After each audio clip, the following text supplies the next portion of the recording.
looks could kill, you wouldn't die today. But everything else about the Kia Syros might just take your breath away. Its exhaustive list of features, the 13 variants it has on offer, and the value for money price point, because this is placed right between the smaller Sonet and the bigger Seltos. Do not confuse it with the Carens, do not confuse it with any other thing on the market, because this is the Kia Syros and it has an identity of its own. My name is Arsh Rawat, you're watching ET Auto, and we are finally in Delhi.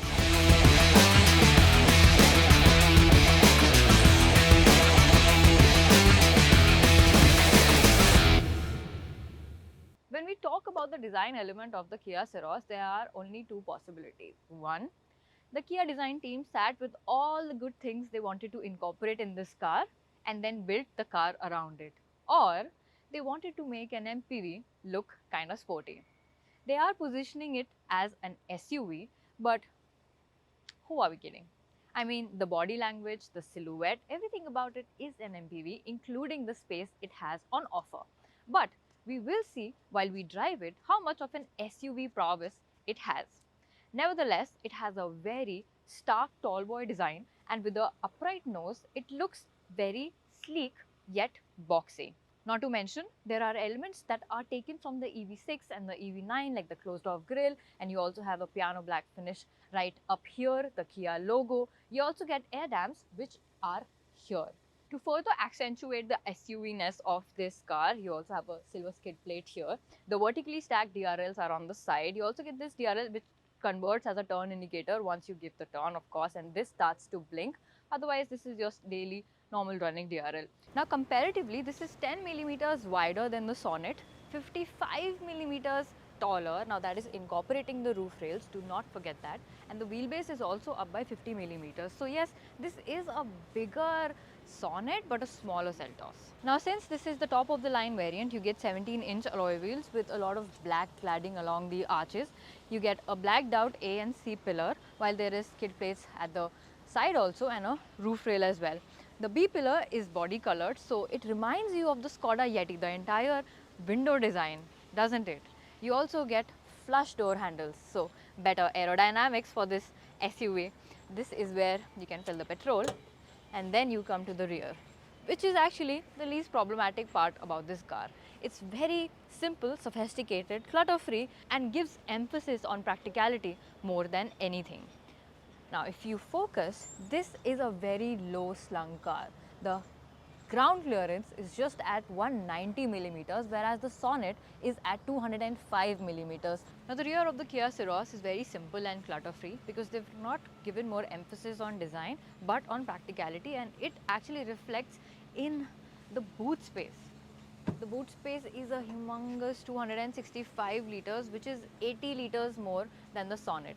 Apart from that, the ground clearance is at 190 millimeters, whereas the Sonet has a higher ground clearance at 205 millimeters. So your SUV-ness, well, be happy with the practicality. You get a parcel tray here, but the best part about this car is that space. I have not put more emphasis, but I would right now, because the seats are completely foldable and you can extend the boot space further.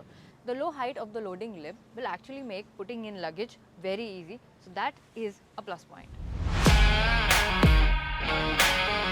The interior of the Kia Syros is actually very surprising and uplifting. It's also very clutter-free, simple, and yet makes a mark.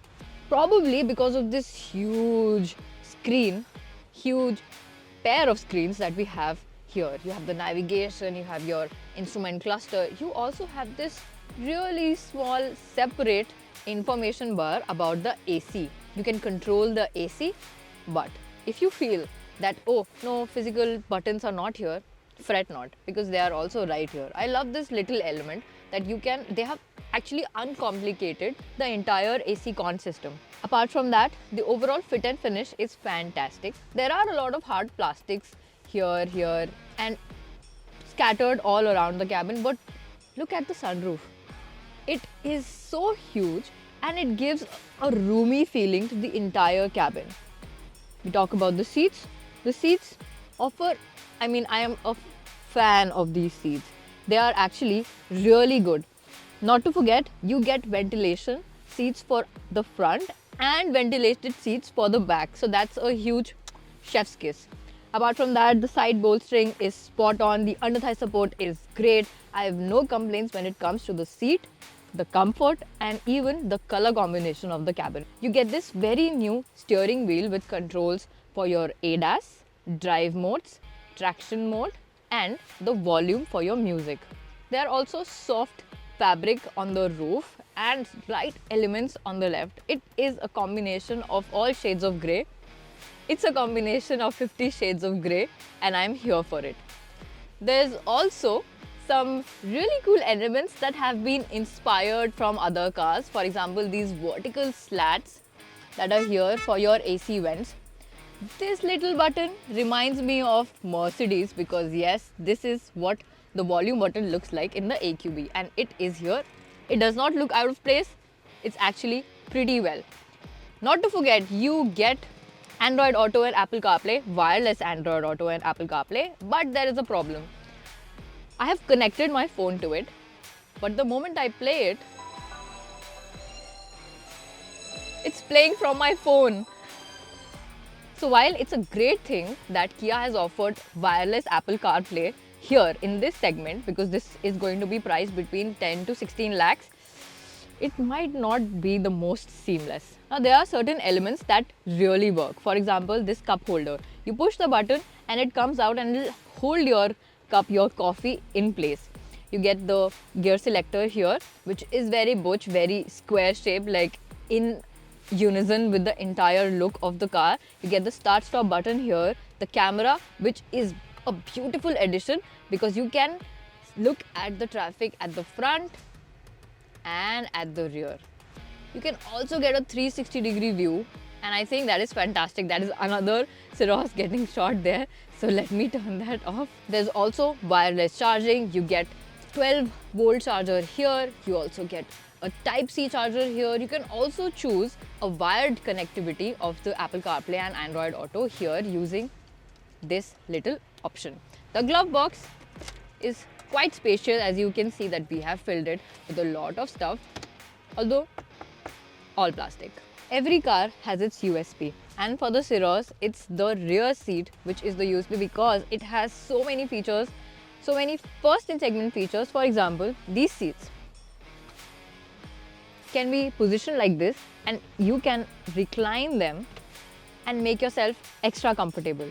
Now, in case you're wondering that there isn't a lot of legroom in it, let me solve that for you, because for the first time in this segment you get adjustable rear seats. Just push the seats back and you get this huge amount of legroom at the rear. There is a center transmission tunnel, so housing 3 people might not be the most comfortable fit, but yes, it will work. Now once the seats are pushed back the farthest, you actually feel that the rear is such a comfortable place to be in. Of course, you get a center armrest with a cup holder. You also get scooped up seats with magazine holders here, and a little pocket for the left passenger. You also get 2 adjustable headrests, but it misses out on the third one. You get ISOFIX seats, you get 3 seat belts, and you also get an air purifier, which is a godsend, especially in Delhi. You also get rear AC vents, a little cubby hole at the back, 2 charging sockets for the Type-C charger.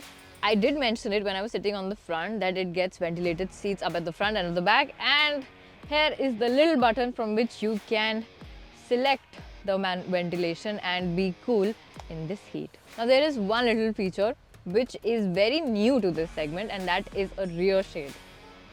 It's a godsend, especially in Delhi. I've mentioned it multiple times that not every car is a driver's car, but you wouldn't mind seating behind the Kia Syros because it is a very, keeping in mind the segment, a very lavish and comfortable place to be in, to be honest. You get the Syros with choice of 2 engine options, a 1-liter turbojet that's also offered with the Sonnet, and the 1.5-liter diesel engine that produces 113 horsepower and 250 Nm of torque, and that is the one that we are driving right now. Actually first. Now when this engine is mated to the Kia Syros, because this is available with the Sonnet as well, it seems to be a little underpowered at the low revs. probably because the Syros weighs a lot more than the Sonnet. So the 1.5 litre diesel engine is paired with a 6-speed automatic and a 6-speed manual. This of course is the automatic, and the gear shifts are quite tall. You don't have to wait a lot for it to change the gear, and if you, in case you feel that they're not doing the job aptly, there are paddle shifters here that give you the control you always want. Now sitting here at the driver's seat, you would actually understand that this is not a driver's car, and I've mentioned it again, and that is not a chink in its armor. But despite that, they have introduced some elements. They have made it a little driver's friendly and given it a sort of a sporty feel.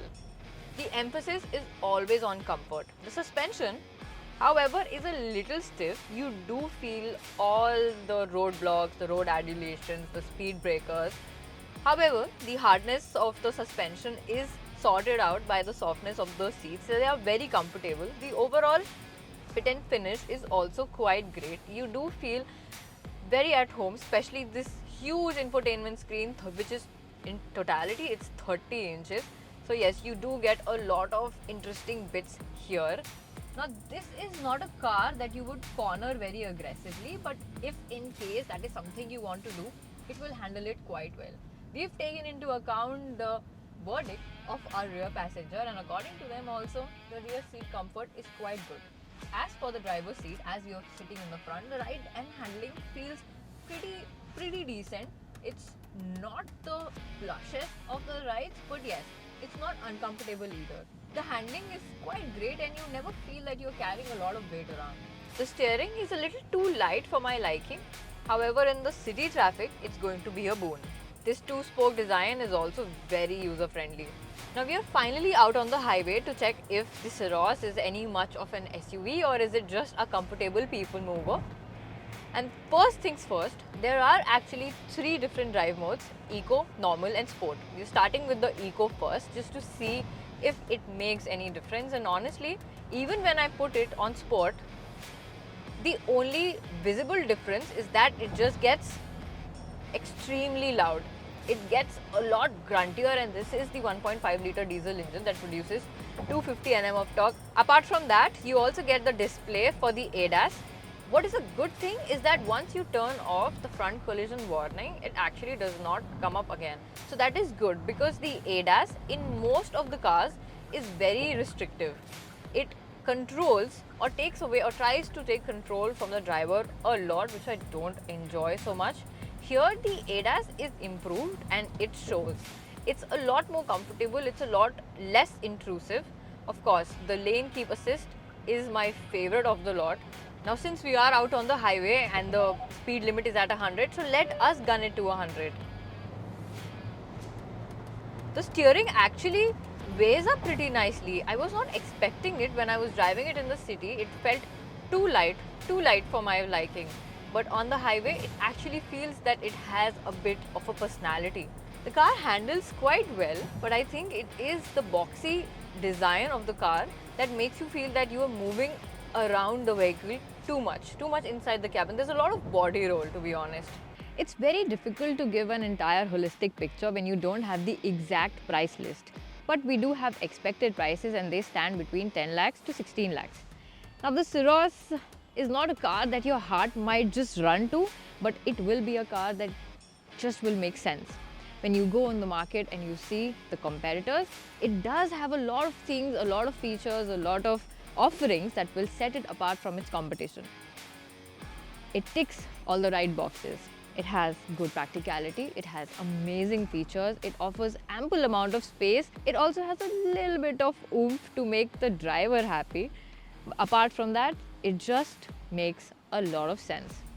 Everything except the name and the design. Thank you so much for watching this video. Do let us know in the comment section which one of its competitors would you pick, and do subscribe to the ET Auto channel.